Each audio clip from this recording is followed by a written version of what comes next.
Добро вечер, започнуваме со урбаните вести.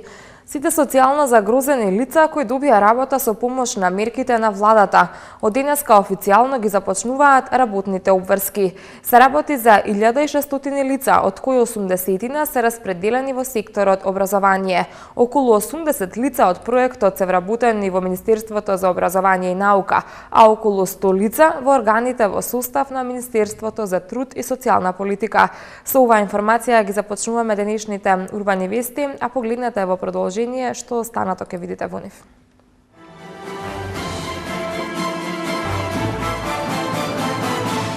Ке се продолжува булевар Србија. Спортска опрема за руралните основни училишта. Бесплатен интернет во центар.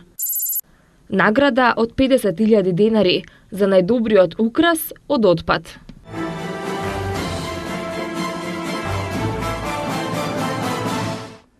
Наредната година град Скопје во соработка со општина Кисела Вода ќе работи на продолжување на булевар Србија од цементарница до улицата Павел Шатев или до последната станица на автобусот со број 24. Градоначалниците на град Скопје и на општина Кисела Вода, Коце Трајановски и Билјана Беличанец Алексич, денеска се сретнаа со представници на јавните предпријатија, на администрацијата и на урбаните и местните заедници во Кисела Вода. При што Трајановски истакна дека приоритет на град Скопје за Кисела Вода е продолжувањето на булеварот Србија од цементарницата до улицата Павел Шатев или до последната станица на автобусот со број 24, но додаде дека градот помага и во водоснабдувањето на Пинтија. Станува на приоритетот да булеварот Борис Трајковски се продолжи уште една фаза.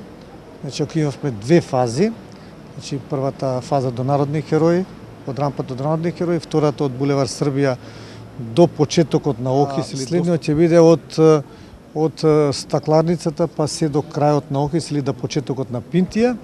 И последната фаза ќе биде од Пинтија до Маркова река. Во нашите приоритети е продолжувањето на булеварот Србија, значи од цементарницата према Павел Шатев, тоест до последната 24-ка, и тоа е исто така еден од приоритетите во овој мандат кој што сме напишали во изборните програми, како изборната програма на градот Скопје, и дополнително останува есенинова со новиот ГУП да направиме техничка документација и во зависност од финансиските средства да почнеме со нејзина реализација.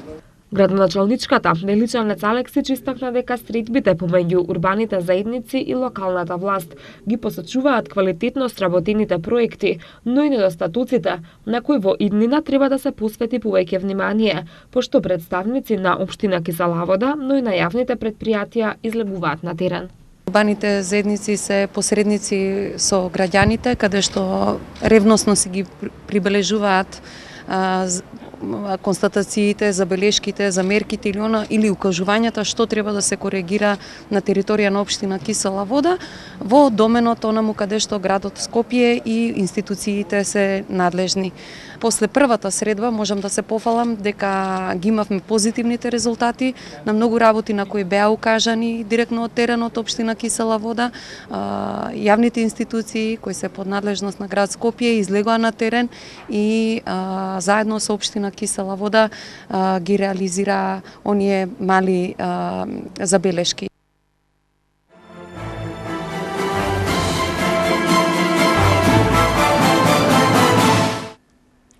Уште една болница ќе се гради во непосредна близина на градската општа болница 8 септември во Карпош.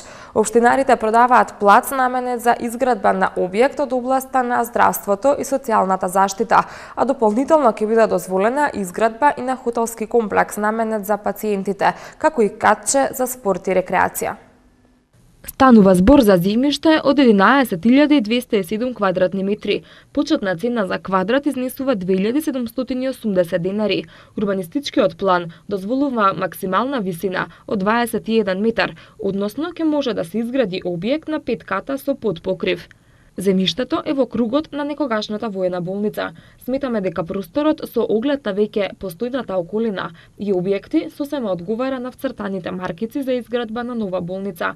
Очекуваме интерес на јавното надавање, кое ќе се одржи во почетокот на идната година. Инаку ова е прв обид да се продаде овој плац и се надевам дека лицитацијата ќе биде успешна од старт, изјавуваат од општина Карпош. Според распишаната објава, потенцијалните купци на плацот за да учествуваат на лицитацијата ќе имаат обврска да достават банкарска гаранција во износ од 30.000 евра. Руралните основни училишта во Македонија ќе добијат донација од спортска опрема од Агенцијата за млади и спорт. Акцијата е веќе започната и ќе трае до крајот на оваа календарска година. Повеќе информации за ова од Томислав Атанасовски. Министерството за образование и наука и Агенцијата за млади и спорт со одлука на владата на Република Македонија започнаа акција за распределба на спортско и техничката опрема на општините за потребите на основните училишта во руралните средини. Министерот Спиро Ристовски изјави дека акцијата е веќе започната и ќе биде реализирана до крајот на оваа календарска година, со што се дава поддршка и помош во напредување на техничките услови и условите за реализација на спортско-рекреативните наставки и вон наставни содржани во училиштата. Се работи за поголема количина на спортска и техничка опрема, која што до неодамна беше собственост на Агенцијата за млади и спорт, и тоа околу 1000 фудбалски, кошаркарски, ракометарски и одбојкарски топки, 28 пинг-понг маси, 200 шаховски табли, 280 домино сетови, 280 бекгеймон дрвени табли, 123 Guess Who Adult игри, како и 20 мини DVD системи, 20 LCD проектори со платна и торбици, 19 дигитални камери и фотоапарати. Агенцијата оваа опрема во целост ја отстапи на Министерството за образование и наука, за што сме и исклучително благодарни, кој наменски, согласно претходно искажаните потреби на училиштата, ќе ја распредели без надомест на 174 основни училишта, кои се наоѓаат во рурални средини во 67 општини низ Републиката. Токму преку донирањето на спортска опрема на основните училишта во руралните средини се дава директен прилог во развојот на училишниот спорт во Република Македонија. Така, опитот на училишниот спорт всушност се постигнува едно ниво на рана спортска специјализација кај учениците, што пак дава дополнителен прилог во развој на националниот систем на надпревари спроведуван од страна на националните спортски федерации за понатаму тоа да води кон квалитативно подобрување на врвниот спорт. Ова всушност е втор сегмент на доделување на оваа спортска опрема. Во првиот дел ние дел од оваа опрема ја дониравме на сите домови за деца без родители, на јавни установи за деца со пречки во развојот и на определени општини. Оваа акција е во согласност на програмата за развој на спортот 2013-2017 која ја има донесена од владата на Република Македонија, каде што се третира и училишниот спорт.